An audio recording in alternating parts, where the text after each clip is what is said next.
Hi guys, welcome to another edition of Thirsty Thursday. It's Danielle from BestProducts.com, and today we are super excited to be with Brooklyn Brew Shop. I'm here with Erica and Steven. We're at their lovely loft in downtown Brooklyn here in New York. Erica and Steven, thank you so much for having us. This place is amazing. Thanks for coming.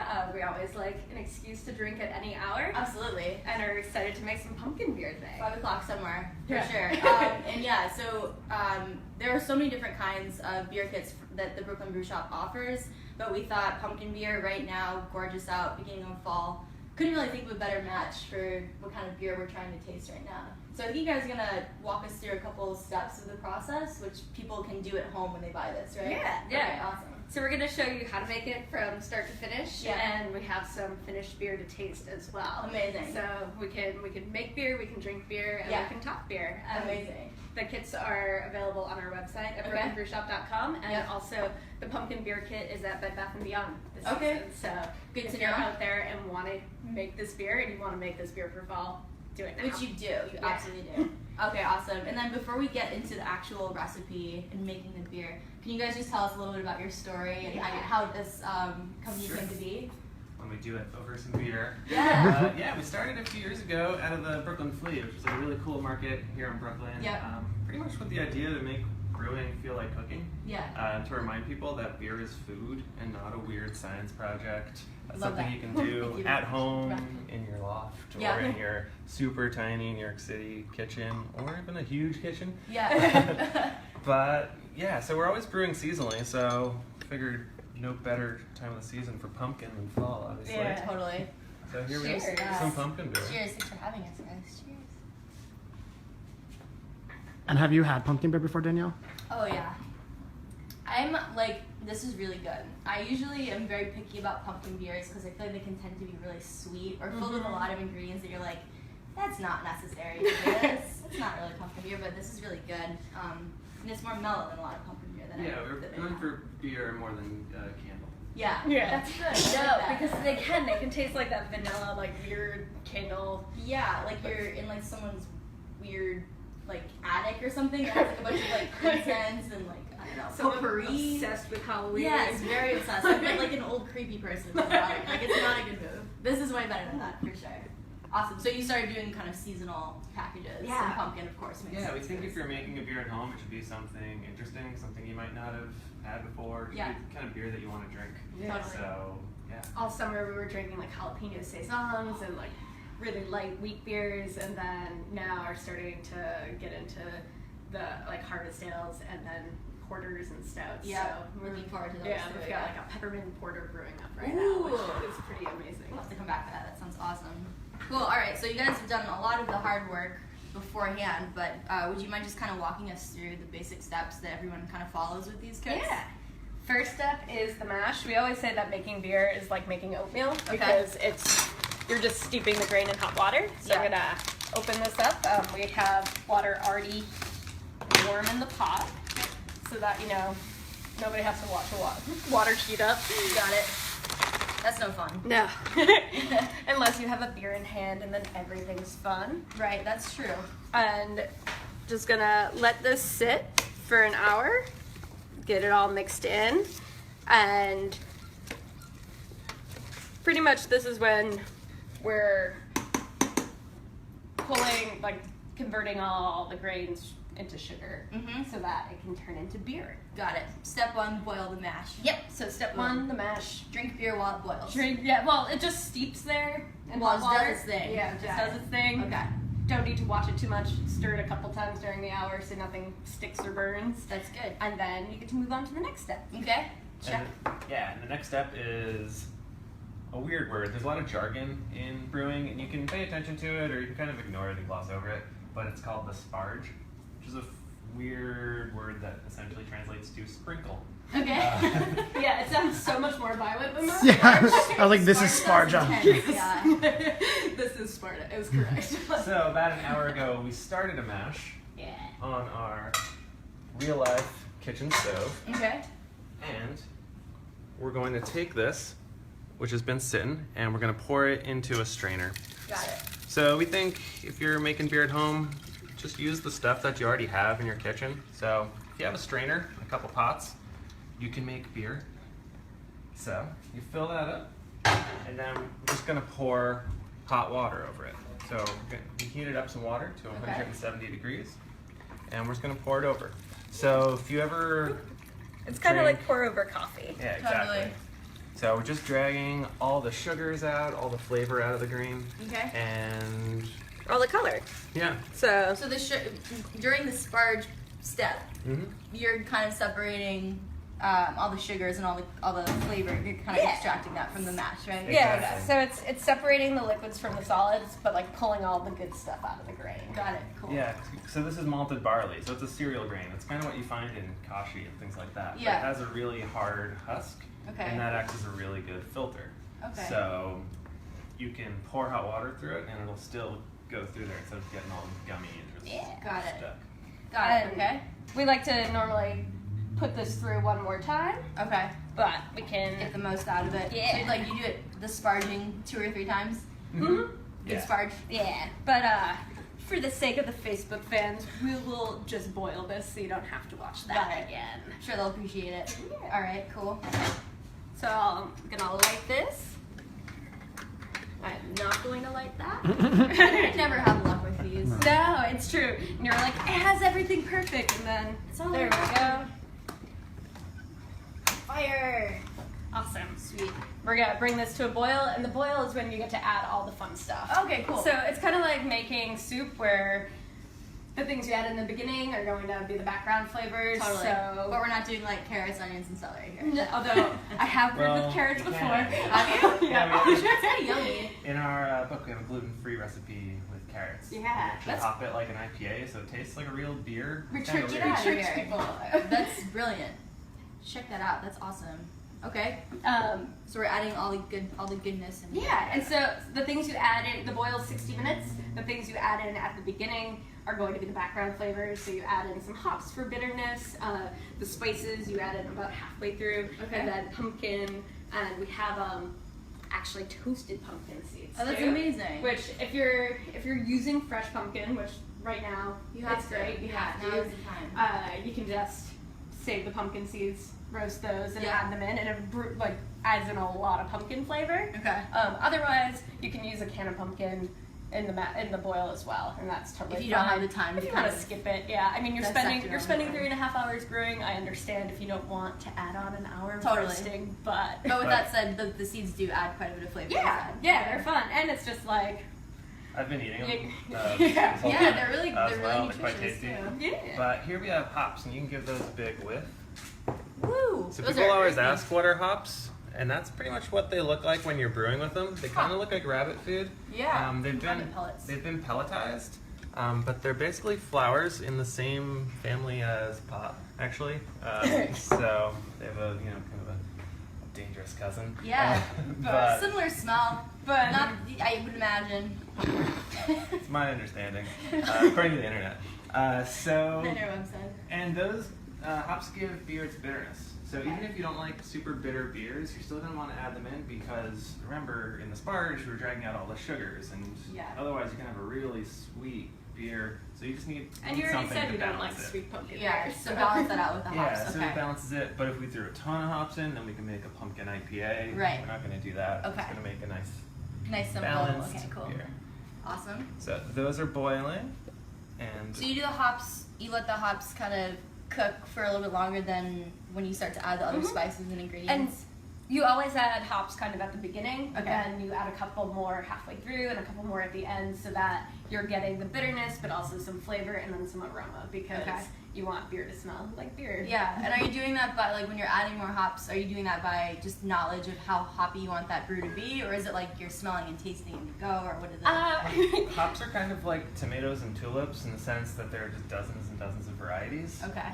So you kind of know what hops are going to be like Okay. before you use them. So these are pretty high bitterness hops. They're Sriracha Ace, which you don't normally see in pumpkin beers, but they're like super light floral. Gotcha. But you can have other ones that are going to be really low in bitterness. Okay. And they're just like gentle, peppery spice. And those are usually like European hops. Gotcha. American hops can be a little bit more aggressive. Now you can just throw them in. I like that. It's like you're making witch's brew. It's yeah, awesome. it really is. Someone's also wondering with the kits, because they like for certain sizes, can you like just reduce if you just want to make like a little bit at a time? Can you do that, or should you make it all at once? So these kits are to make a gallon of beer, which is 10, 12-ounce bottles, and totally reasonable to do on your stovetop. You can definitely brew larger batches, 5-gallon, 10-gallon, if you want to turn your entire house into a brewery. But I mean, I like having a lot of different beers on hand, so the 1-gallon batches work really well. Yeah, you don't actually need 6 pots. No. I think we looked at it a little bit with all the swap outs. So it's actually a pretty manageable size, just doing a gallon at a time. When we started, like the only way you could brew was with like these big 6-gallon like plastic buckets. Right. And you actually needed a kitchen like this size. Or you would do it And like I couldn't lift it tub or by something. myself. I was like dragging things over. Yeah. So I was actually necessary for the process, whereas now I can just, Totally Now spend a expendable. little bit. Yeah. But wouldn't be wouldn't be pumpkin That's beer. okay. That's why we're without some drinking beer cinnamon during it. sticks. Yeah, totally. So we add this in halfway. Okay. Fast forward, pretend it's 30 minutes in. Wow, that flew by. Yeah. And also some cloves in this beer. Okay. We have a lot in this cup, but we're only going to add in 3. Little goes a long way, right? Yeah, and the cinnamon stick and cloves are included in the kit. The only thing that you don't have is the pumpkin. Okay. So everything else. That wouldn't do so well in a can. No. Stir that up. So this is like the part where you can play with however you want to modify Yeah. this. You want to scoop some pumpkin in? Yeah. Do I want to? Yeah, absolutely. All right, you grab Danielle's one, like, you committed to it. Yeah. and I'll grab one. Alright. And we already roasted this, so it's soft, and you can just scoop some pumpkin in. And the cool thing about pumpkin is, so pumpkin beers has a much longer history than people realize. Pilgrims actually brewed beer with pumpkin, and it didn't taste anything like pie. Oh, And wow. it was because grain stores were low going into the winter. They wanted to like save their grain to get through Got it. the winter, and so they used it just as a fermentable sugar. And so they would add it during the mash stage and get the sugars out, but we're adding it in the boil to get the flavor. Yeah, so the beer at the first Thanksgiving did not taste like lattes. But there were a lot of things at that first Thanksgiving that didn't really Tastes like it would taste now. like it would now. Uh, That would be a whole different feast. You It need is. a lot of that beer to make it through that thing. But yeah, so pumpkin is Oh, I got definitely some. one of the messier beers, Yeah, but it's also so much fun. Totally. Like, how would it really be fall if I didn't do this? And how Yeah. long did you roast the pumpkins for? Pumpkin we roasted for an hour at 325 just to get it soft enough that you can pull it easily out of the skin. And these are sugar pumpkins. You always want to use sugar pumpkins or Oh. pie pumpkins, and you can tell know because that. like the closer the lines are together, the sweeter the pumpkin. So if On you see here? like a really big pumpkin, they're normally spaced further apart. okay. And you want it to be sweet and not like squashy. So Gotcha. Yeah, so save those big pumpkins for jack-o'-lanterns. yeah. Totally. Okay. Leave And you that. can also use cans of pumpkin, even though we now learned that it's not actually pumpkin. Right. It's some sort The of debate continues. magic squash. Yeah. But you can use that and you'll be fine. It's imposter, pumpkin imposter. Yeah. That actually reminded me of like spaghetti squash when you're scooping it out. Could you, in theory, use like other can kinds? use You can use anything. Yeah. So pretty much, the kit has everything to make beer. You're going to make beer. It's a foundation From that, for you can add anything Okay. in. And we've had a lot of great like customers respond to us that they took our grapefruit honey ale kit and added ginger instead of grapefruit. And I was Yeah. like, that's awesome. Yummy. And so it's kind of like this is going to get you to a very good beer, and then you get to play with it. That's and awesome. the boil is the best place to play with it. That's so much And if you fun. get one of these as a kit and you hate pumpkin beers, you can just leave the pumpkin out and you can just have a good beer. Right. That's awesome. So it's just really the foundation. It's just this is what you can do if you want to make a pumpkin beer. Nice Absolutely. foundation. That's great. And so, boiled for an hour, add in the last bit of hops, Nice. Very witchy. and shut it off. And then you would cool this down to 70 degrees because if you added the yeast in right now, they'd all immediately die. Okay. So don't do that. Just ice bath in your kitchen sink, cools it Yeast down. likes a nice cold environment. Yeah, Okay. yeah. It's room temperature pretty much, like 70 degrees. Got it. And would it grow, like if it's too hot, it might grow some, It'll just die. it'll just die. Yeah. Just, Wah, we don't want just that. you killed all your yeast. Kill it. Oh man. So I don't do that. we cooled some down, and it goes into the jug. And this is when I have to disappoint you a little bit. Okay. Because I'm ready for it. I'm ready for it. It's going to be 4 weeks before you actually get to drink this beer. Oh no, patience is not a virtue I possess. No. So it spends 2 weeks in the jug where it ferments and turns into beer, and then you transfer it into bottles and let it carbonate for 2 more weeks. And So, when it's in the jug, are you keeping that like room temperature or? yep. So doesn't need to take up space in your fridge. Can just go underneath the sink. You want to keep it in the dark, so kind of like a pantry, closet, or sink. Okay. It's perfect. So dark room There temp. you go. And you said 4 weeks. Yep. So Gotcha. 2 weeks. 2 weeks in here, and then transfer them to bottles in 2 more weeks, Gotcha. and then you get to impress your friends with beer. That's awesome. I And should do- have done this a week ago for Halloween. Oh, so No, good. Well, it's if you true. brew now, you can have it ready for Thanksgiving. That's true. Noted. Yeah, totally. Then you And do the kits come with like the bottles and everything, or? It comes with all the equipment, thermometers, siphoning equipment, fermenter, and the ingredients for your first batch. The bottles there's a separate set for bottles in a capper and capper, or you can use like swing top bottles. Yep. And then you can recycle. Yeah. It's the fun part because, for the next 4 weeks, we're probably going to be drinking. Totally. Yeah, I would imagine so. And someone's wondering, have you ever tried putting chili in the pumpkin beer? Not in the pumpkin beer, but we have a jalapeno saison, which is Yeah. the ultimate nacho beer. It's pretty amazing when it's fermenting. It has it actually smells like nachos. Oh man, that's pretty dangerous. And we did a Mexican hot chocolate stout that had a dried chili and the cinnamon, and that was so delicious. Oh, yeah. And so, I love cinnamon and chili, and I think that cinnamon, chili, and pumpkin is something that should be done. Yeah. Good call out there. Yeah. So now we got the yeast. Once it's in the jug. Yeah. Okay. Once it's in the jug. And this packet's in the kit. Yep. All pre-measured and whatnot. Yep. Exactly. So yeah. So then we just take it from here, and you want to give it just a little shake. Get everything zhuzhed together. Yeah. Yep, Wake up the exactly. yeast. They're like, oh, what's food, water. We're drunk, yeah. Yeah, on a larger scale, this is a lot more difficult, but since it's a gallon, you yeah. can just pick it up and shake it. So Yeah. that's nice. It's your fitness for the day. And how many bottles of regular size bottles would a gallon of your homebrewed beer? 10.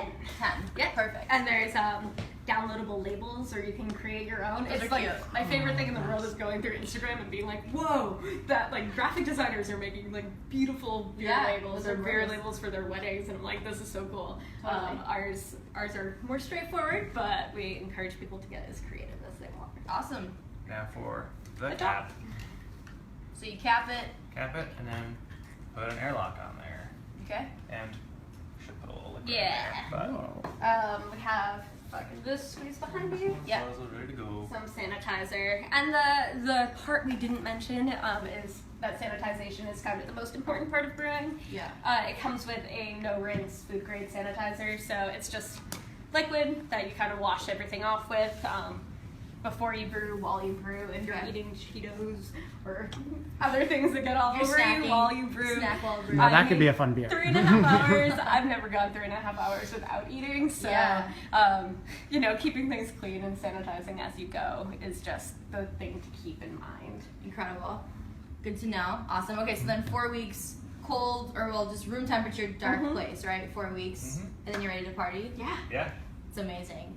Okay, so guys, you need to get this kit online. You can go to BrooklynBrewShop.com or also Bed Bath & Beyond. Yeah, And Bed how Bath much & Beyond. does a kit like this retail? The for? kit with all the equipment and the ingredients for your first batch is $40, and then the refill mix, because the kit's reusable, you can keep brewing with the season, Which is awesome. and those are $15, and we change up the mixes all the time. Got So it. And then we have to ask, what's been your favorite? I mean, obviously right now pumpkin is kind of the most delicious and seasonal thing to eat right now. But what is your favorite brew kit that you've made? If you had to pick one baby. I always come back to our chocolate maple porter. Okay. It's just a nice dark beer, and you actually add maple syrup. So when the carbonation of the bubbles actually taste like maple popping on your nose. Oh, cool. So it's pretty nice. Should try that It's one. just super smooth. It's a classic. Yeah, good for winter too. And the jalapeno saison that we said before, Yeah. it's why we have the perfect nacho beer is because I'm obsessed with nachos. Good And to so, know. Yeah, makes sense. pretty much like I need nachos once a week and I need jalapeno saison Yeah, once a week. got it. And what was the first flavor you guys made? The grapefruit honey ale, which has never gone. Grapefruit honey ale and chocolate maple porter were our first two flavors, and they've never gone away. Okay. We're just not allowed to. If they go down for like 2 weeks while we're restocking, people are like, "Where are they?" And they're so good. The grapefruit honey ale converted my mom to being a beer drinker. Yeah. Oh, wow. So That's it's big. Yeah, That's yeah. big. And the truth is, I didn't actually love beer before we got into brewing. Yeah. But it's because I didn't realize how many different types of beer there were, and like all the flavor combinations you could have. And now, of course, I fell off the deep end. And Yeah. Yeah, it turns Love out all a beer. bathtub filled with ice in college is not the best way to experience it. Who would ever? Yeah. Hindsight. Awesome. Well, this is such a great foundation to play around with beer. Beer really is. I love how you guys say it's cooking. You can put you can kind of modify your foundation however you like, whatever the season is, whatever's at your market. Such a great idea. Great for a gift too. Thank you. For your beer drinking friends. Yeah. Well, cheers, guys. Thank you so much for having us. Thanks for coming in. Happy for coming. fall, everyone. Check out BestProducts.com. We have a couple pumpkin beers on there that are great. And get this kit. It's awesome. Cheers.